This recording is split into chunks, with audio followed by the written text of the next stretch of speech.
I'm David Grau. Here we are in my front yard gardening with David, and this is my front yard organic garden. You saw it perhaps in the last video, just bare ground with seeds in the ground. So here we have okra, squash, beans. We're wheel hoeing and getting ready to put poles about every 5 feet to string up the beans. These are pole beans. What else can I say? We're going to go in the backyard in a minute and look at some composting and citrus plants. When you're wheel hoeing, you can get about 1 inch or 2 away from the plants. Nice even strokes. It's a lot less effort than using a hand hoe. And you can see I'm leaving these okra plants with just some weeds in the row itself. And this pumpkin here, I don't have a vine lifter, but for the most part you can even get around fairly large plants. Now here's an interesting weed you're likely to have in your garden, which is purslane.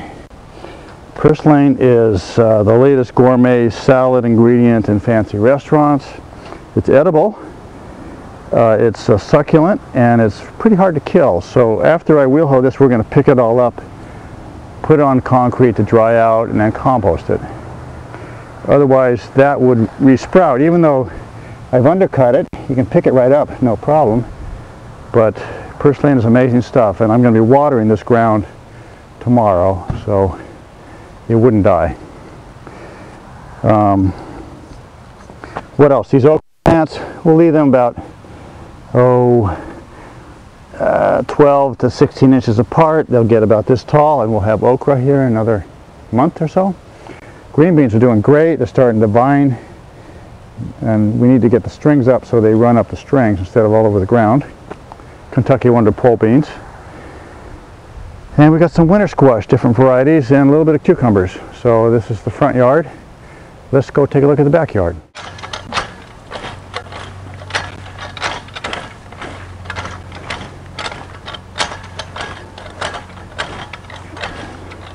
So here we are in the tomatoes. These tomatoes have now had their second string. That's a bumblebee. And I'm wheel hoeing the paths. I'm getting pretty close to the plants here. Getting these weeds, I'll undercut them. I'll just leave these here. These ones will die without having to be picked up. As you can see, there's quite a bit of fruit already on the tomatoes. We had a really tough spring, but somehow these tomatoes look pretty good now. And the system on these tomatoes involves getting them to be hedged in between a pair of strings like this. And they're wrapped around each stake. This is sisal twine or sisal. We've got flowers on the tomatoes. We've got fruit on the tomatoes. They're looking great. And eventually, this is mid-June. By mid-July, they'll be probably about there. And these fruit that are already set here will be harvested. And we'll top out about here, and I'll probably even have to prune them back. But we put a string about every 8 inches. And if you look at my tomato stringing video from last year, you'll see the process. Plants look great this year, a lot of flowers. I was sprinkle irrigating this. Once I put in the stakes and started stringing, I switched to drip. We've got T-tape here with a hole every 8 inches. I ran this for about 4 hours yesterday, and these little, every 8 inches is a little tiny hole. It just drips out of there. And you have to run it for hours, at least 2 hours, probably 4 or 5, every 2-3 days. I let the plants get a little water stress, and that was partly because I was busy, but partly because tomato plants, if they have it too good, lots of nutrients, lots of water, they'll get big, bushy plants with great color and not that much flower and fruit. But if you stress the plant, you make more flower production, mild stress. So we accomplished that. There's a lot of flowers coming, And this is a great time of year to have these flowers, because later on, when it's over 100 degrees, the heat can kill the flower and you don't get any fruit. So some varieties are more susceptible to high temperature when they're in flower than others. But I had some problems with fruit set last year, and I think it was the temperature. This year we're looking really great. Let's go talk about the compost. Here, okay, I'm spreading compost around this mandarin orange tree. And by the way, if you live in California, where there's some frost, but not a whole lot, some of the best choices are mandarin orange and Meyer lemon and kumquat. Limes are particularly frost sensitive. I wouldn't bother with those. But these mandarins do well. It's got a small set of fruit on it. This compost was made in this tumbler here. And let's get a little more out of the tumbler. This is where I compost my kitchen scraps, because when you seal it, when you put the door over this, it's got a little screen here and some drain holes there, and it's rodent proof and virtually fly proof. So I compost all my kitchen scraps, all my organic kitchen scraps. For instance, chicken bones, cheese, rotten cheese, fish bones, fish heads, whatever, if you're lucky enough to catch one.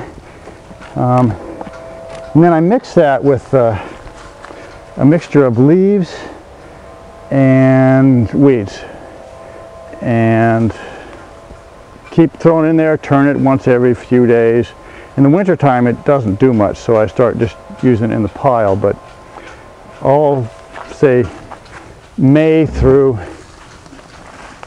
October I'm using the tumbler. And we've got enough here to do about 15 fruit trees, I think, with 3 wheelbarrow loads. And then my main composting is over here, the larger scale composting.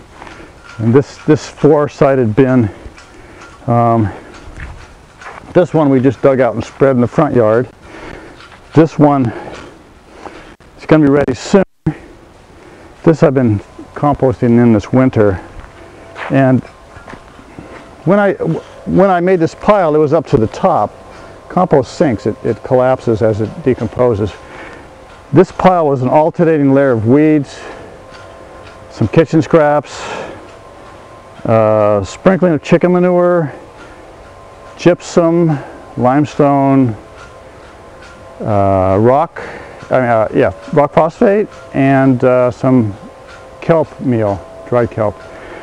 And so this is kind of like super compost. It's ready to spread, and I won't even need to add other amendments probably where I put this. You can see the tomatoes the way they look this year. Nice dark green color, vigorous vines.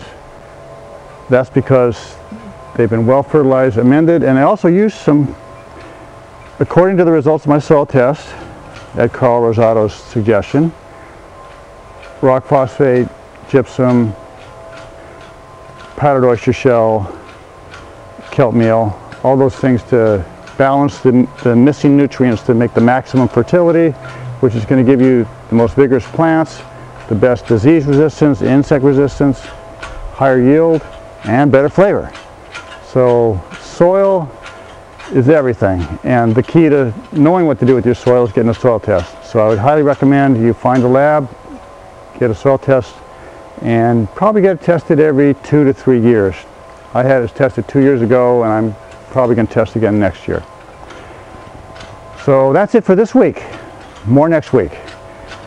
So from Chico, California, take it easy and you'll get a green thumb by getting tomato juice all over it. Thank you.